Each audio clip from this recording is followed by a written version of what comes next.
Okay. Well, first of all, just thanks for letting me interview you about this. Um, I guess just to start, is there anything like you just want to like tell me about like your experience like in Vietnam or anything about the war? So,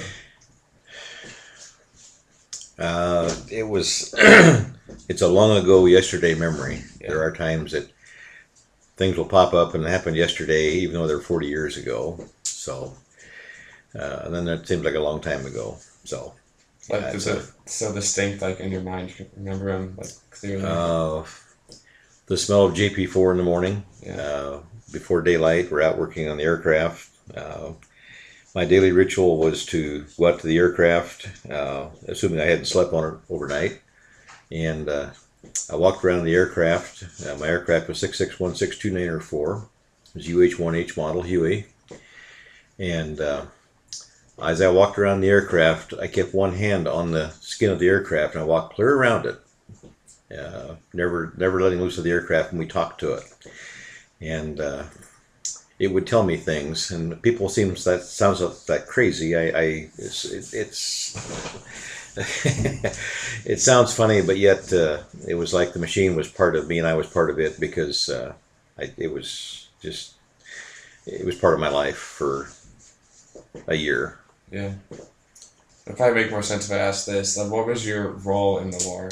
I was a crew chief on a UH-1H helicopter, commonly called a slick, and we done daily missions. Could be taking troops into or out of an LZ. We could do medevacs, taking wounded people to or from a hospital, out of a battle zone. Um, it might be what we called ash and trash, which meant that we would be hauling food or mail or just whatever mission happened to come up, and we were assigned. We would do it. Had no daily schedule. We didn't have a regular schedule where we done something one day and something the next day. It was just always whatever needed to be done was done. Did you choose that? Like, Yes, I did. I enlisted to become a crew chief. Always wanted to. I've always enjoyed aviation. I had never been around helicopters. Uh, Fortunately, my very first airplane ride was in a helicopter, an OH-13, and fell in love with it and decided that since because of my eyes I could not become a pilot, I thought I would be a crew chief, which is the next best thing, and enjoyable time. yeah, makes sense. What were your like feelings about the war before, during, and after? Like, how Had did no you? feelings for or against the war. When you're in the military and you get involved in a unit like mine, you're not fighting for God and country necessarily. You're making sure that your buddy next door is taken care of, and if you do your job correct, then he does his job correct, and then all the rest falls in place. What was it like living there? Like, what was the living conditions like? Or, I was stationed in two different locations. When I first got there, we were in a place that was called Camp Evans. It was up in the mountains. It was 3 miles from the DMZ, and it was very cool in the mornings, very hot during the day. Went through my first monsoon. While I was up there, we had tents with kind of wood floors, mainly mud. Uh, it was very primitive. Then in November, we moved down south to Phuc Vinh, which is the flat country, the rice paddy country, and there it's very hot and humid most all the time. We had a barracks with a cement floor and electricity and the whole 9 yards, and so it was like it was like a whole different world. One was pretty rough and rudimentary. Another one was somewhat the we thought we moved in. We moved down there. We thought we were in the life of luxury. We had actually had a roof over our head, and the roof didn't leak, and so so like two pretty different two experiences. different experiences. Yeah. What'd you do like in your free time, like when you weren't? I had no free time. Oh, you're Uh, always out doing stuff. well, that's not correct. I did have free time. However, I logged 1,103 hours on my aircraft of flight time, and for every hour you fly, it requires roughly 4 hours of downtime.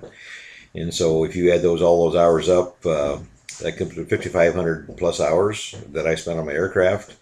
I didn't have a lot of free time, but when I did have free time, we just pretty much relaxed, go to the PX and do a little shopping, go get a haircut, just pretty much routine stuff.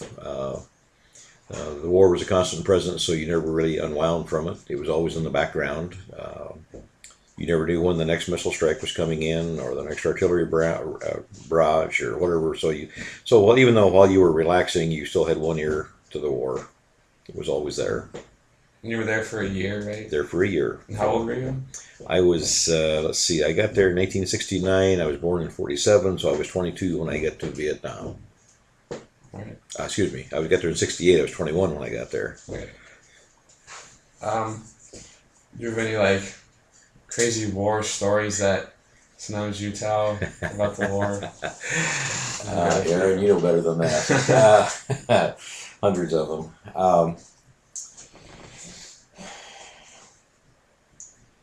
Your mother and I were talking one yesterday. When we had a medevac call, we were the first bird to the location, and there was no. It was a triple canopy jungle. The trees were approximately 100, 110 feet tall, and the soldiers below had to blow us an opening that we get aircraft into. It took us over an hour to go 100 feet straight down. That was an experience I remembered for many, many years. I was shot up and shot down several times. I mean, there's just all kinds of stories I could tell. You've heard a few of them. Yeah. There was the night that we got hit with rocket fire, and we had a 7-hole outhouse across the street from where I lived, my barracks.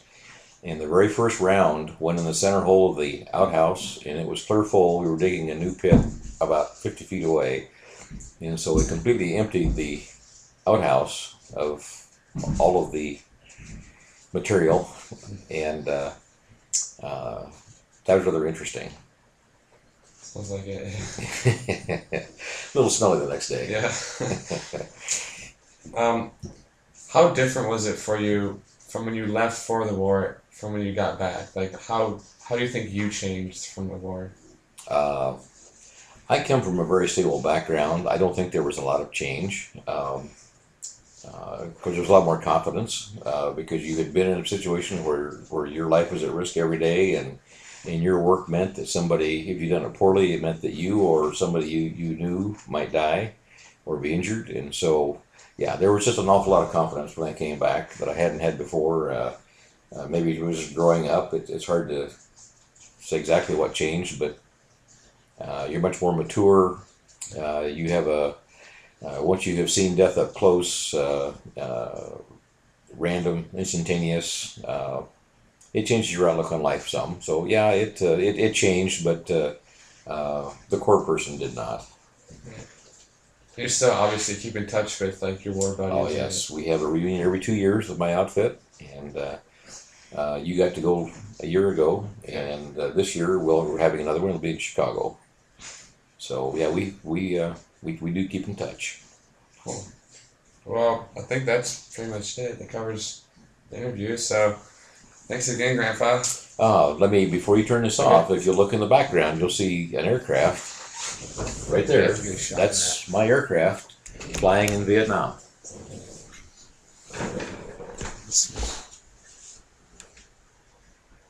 That's the one you flew? Mm-hmm. Crewed in. Yeah. Okay. Cool. Well, thank you, Grandpa. Not a problem.